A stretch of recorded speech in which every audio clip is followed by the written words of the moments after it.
coucou tout le monde, ou plutôt bonsoir.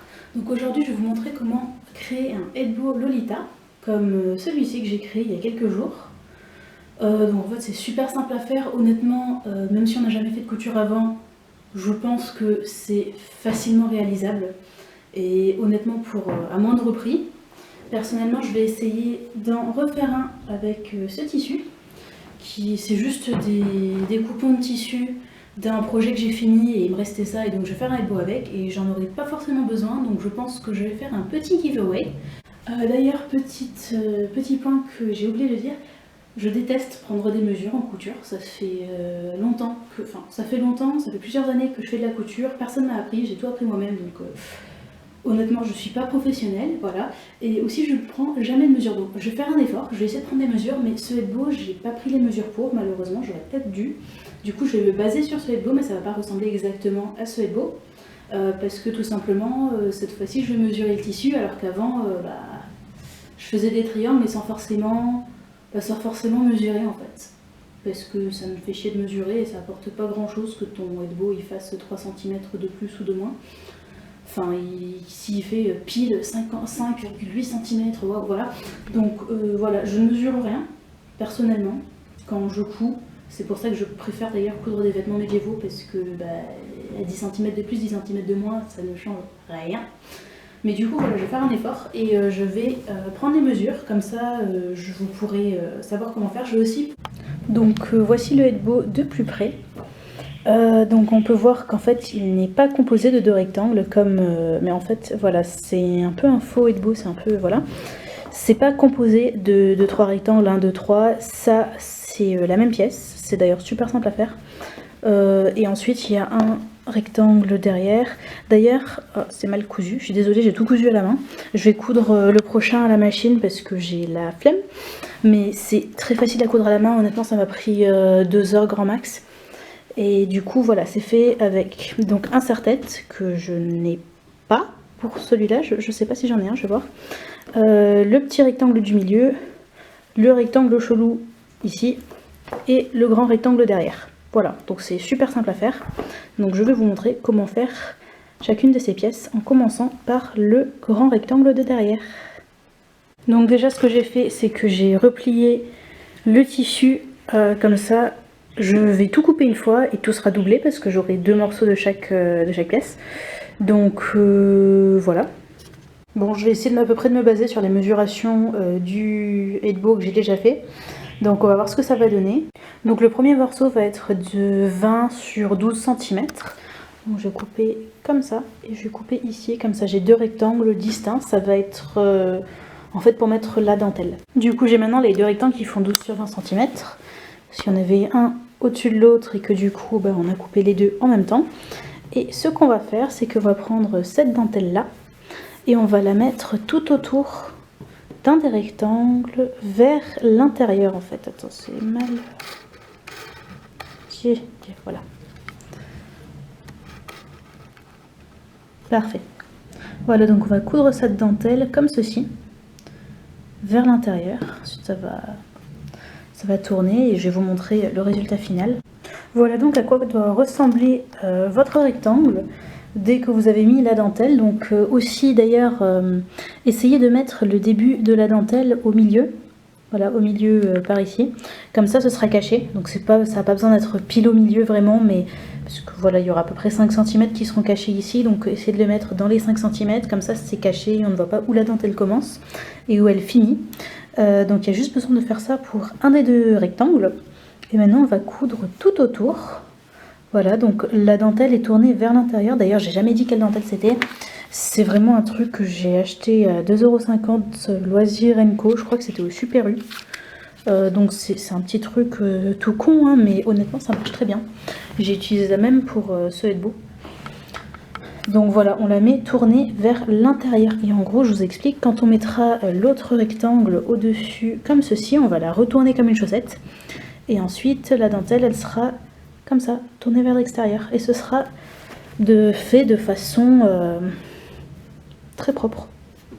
J'ai oublié de mentionner, d'ailleurs, il faut bien coudre pas toute la dentelle, mais vraiment en bas, hein, à la base.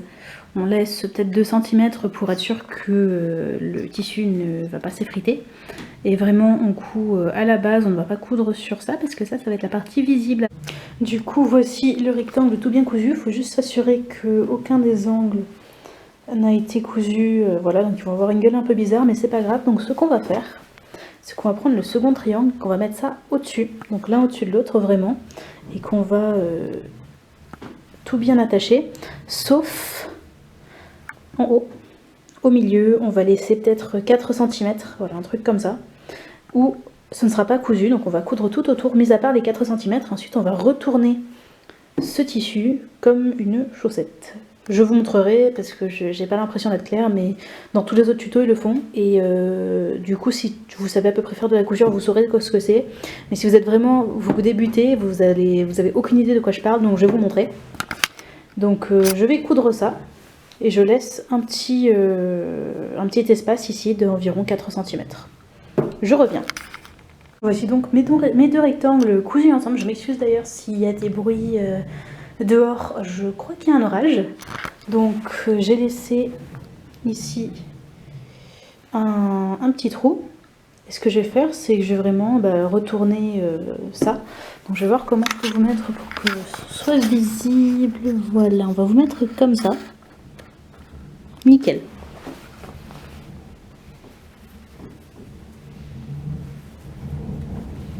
Voilà, donc ne pas hésiter à commencer par un côté, puis faire l'autre. C'est beaucoup plus simple. Hop. Voilà, ce côté a été correctement cousu, en espérant que les autres aussi en fait. Du coup, le deuxième rectangle qui est, on se souvient, le rectangle ici, avec composé, enfin on pense que ça fait ces 2 nœuds, mais en fait c'en est qu'un seul. Donc c'est environ 8 cm, sur là j'ai mis 31 cm, donc je vais couper ça, je garde cette petite partie pour le milieu du nœud après. Voici donc le long triangle. Donc ce qu'on va faire maintenant, c'est qu'on va prendre cette dentelle. À une main c'est compliqué. On va prendre cette dentelle qui est plus rectangulaire et on va la mettre au milieu. Voilà, comme ça, tout le long de ce rectangle. En fait, on va juste la coudre au milieu. Ça va aider déjà à le mettre plus à plat, parce que là, il ressemble un peu à rien. Et je reviens dès que j'ai cousu cette dentelle tout le long au centre, juste sur un côté. On n'a pas besoin de faire des 2 côtés, hein, je rappelle. Et du coup, voilà. Voilà donc les 2 rectangles finis. Donc ça c'est le rectangle du bas et le rectangle du haut. Donc je vais faire pareil qu'avant et je vais vous mettre en angle, comme ça je peux vous montrer comment les mettre. Et ensuite je vais m'amuser à faire le petit rectangle du milieu. J'ai déjà précoupé. Voilà, c'est un petit truc tout con, je vais l'affiner un peu plus. Et en gros ce que je fais personnellement, c'est que je le plie en 3. Avec la dernière partie au centre, comme ça c'est fait quoi. C'est un tout petit truc tout con, de toute façon c'est super simple à faire, vous n'avez pas besoin de mes explications pour ça.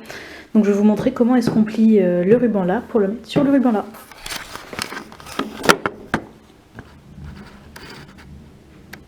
Hop là. Donc on a ça, ce ruban là et ce ruban là, et ce qu'on va faire c'est que déjà on va trouver le milieu. Donc le milieu il est là. Je vais mettre un pin. Voilà. Le milieu de ceci c'est là. Donc déjà on va les attacher ensemble au milieu. Comme ça on sait, c'est centré. Ensuite ce qu'on va faire c'est qu'on va plier 2 fois. On va plier comme ça. Ensuite, on va replier une deuxième fois comme ceci, des 2 côtés. Donc, c'est un peu compliqué à faire debout déjà, et voilà. Donc, je vais essayer de faire ça vite et de vous montrer ce que ça donne. Je vais le pin comme ça. Voilà, vous pouvez voir. Voilà, quelque chose comme ça, mais je vais peut-être les mettre un peu plus. Voilà, comme ça. Et on fait ça des 2 côtés. Donc, hop, voilà, lui il est absolument nickel. comme ceci. Et pareil de l'autre côté, on essaye de tout garder à peu près de la même longueur, c'est pas très grave. Si c'est pas tout de la même longueur, honnêtement, personne va venir avec un mètre à ruban et voir si vous avez tout bien fait de la même longueur. Ok, je galère grave avec le deuxième. Voilà, le deuxième il est fait.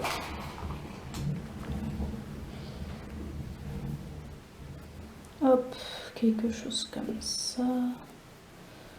Voilà, nickel. Ok, je suis contente, je pense pas que je vais les repositionner. Donc voilà, ça va ressembler à ceci. Voilà donc le petit bitonio du milieu du Edbo. Que je vais... Et à partir de maintenant, de toute façon, on va obligatoirement coudre à la main. Donc on va mettre ce bitonio au milieu en ayant plié tout ça. D'abord, ce que je vais faire, par contre, ce qui est intelligent, c'est de coudre à la main ceci et ceci, enfin les angles, pour qu'ils restent correctement posés. Donc ça va prendre 3 minutes. Et ensuite, dès qu'ils ont cousu, je vais plier le tissu. Hop là, voilà donc ce à quoi ça ressemble pour le moment. Donc maintenant je vais plier, ajouter un pins et vous montrer ce que ça donne avec ça. Et je viens de remarquer que je ne suis pas sûre d'avoir des serre-têtes en fait en rab.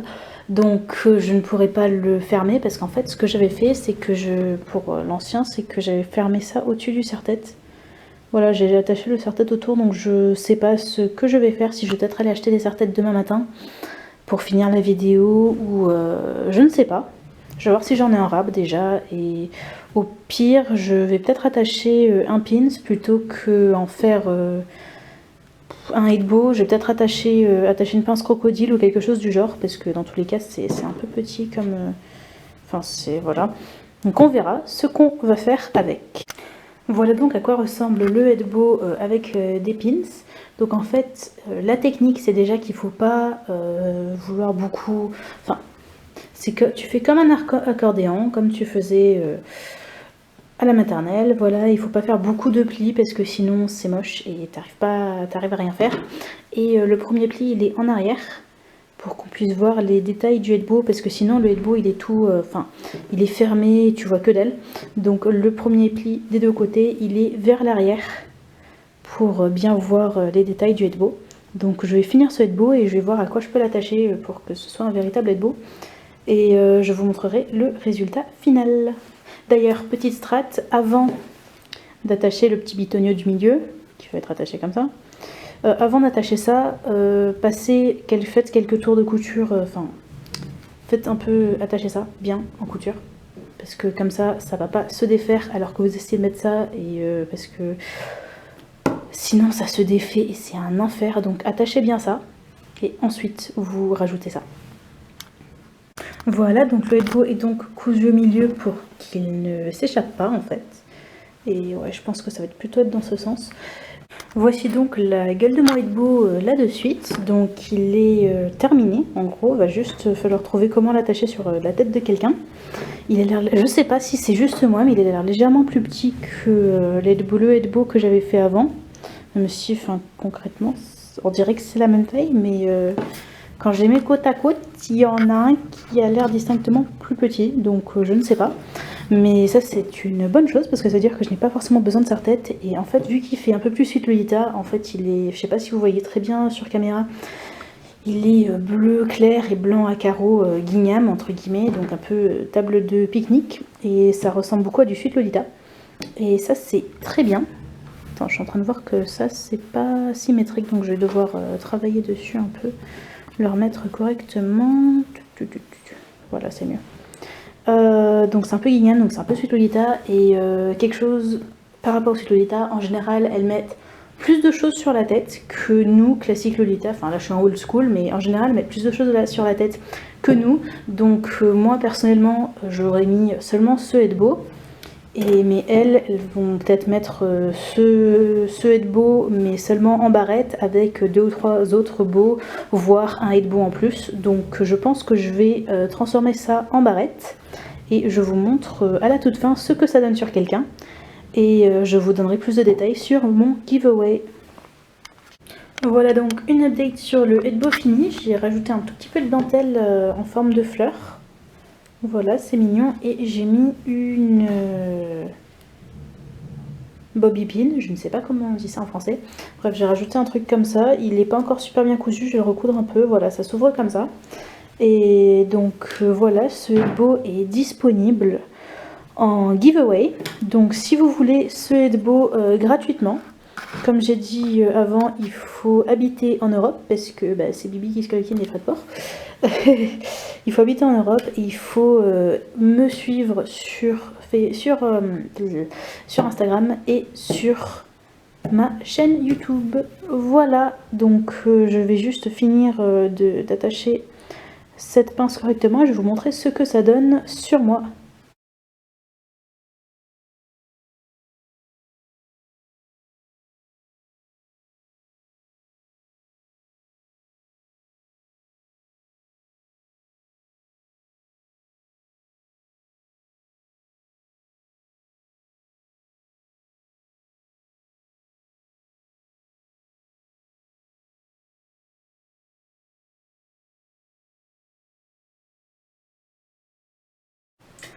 Je suis donc dans ma salle de bain, donc voici la première façon de porter ce headbow. Donc vous voyez voilà la taille par rapport à une tête normale, donc je vais le porter de plusieurs façons différentes et je vais vous montrer. Je suis désolée, ma salle de bain est en gros bordel, on vient de déménager il y a une semaine et demie, donc c'est... Bon là j'ai mis à cheval sur un autre headbow. Est-ce que c'est un look? Je ne sais pas. Honnêtement, moi je mets un headbow sur ma tête et voilà. Donc honnêtement pour le layering, je ne suis pas la personne à appeler. Donc je fais de mon mieux, j'aurais l'air dégueulasse avec 53 000 trucs, mais voilà, je sais pas, un headbow sur un headbow, c'est mignon, c'est over the top. Bon, j'arrive pas à trouver d'idée, je suis désolée, mais du coup voilà la gueule du headbow que j'avais fait avant. Il est fort sympathique, moi je trouve. Je vais le garder, le porter avec une robe que je suis en train de coudre. Elle n'est pas encore cousue pour l'instant, mais je suis en train de la coudre, ça va se faire. Lentement mais sûrement. Du coup voilà, et vu que le headbow là il fait à peu près la même taille, c'était pour vous montrer si vous préférez plutôt que le mettre sur une barrette, le mettre à votre tête. Honnêtement, ça peut passer. J'ai l'impression qu'il est plus petit quand même que l'autre. Je sais pas si c'est à cause de la couleur ou pas. Mais voilà, honnêtement ça peut passer. Sinon si on veut faire du layering, je sais pas, j'ai l'impression d'être ridicule à essayer de faire du layering avec des bouches. Je veux dire, regarde, qui se balade comme ça? Oui, des suites Lolita se baladent comme ça, mais moi je sais pas, je vois pas comment faire. Donc je me le suis mis comme ça pour vous montrer, comme la dernière fois, voilà.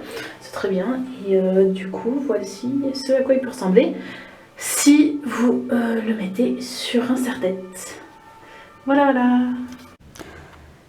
Du coup voilà comment créer un headbow Lolita qu'on peut mettre soit avec, comme j'ai fait une petite pince, soit avec un serre-tête et de plein de tailles différentes, enfin légèrement plus grand, légèrement plus petit, comme on veut. Donc voici comment j'ai fait mon headbow.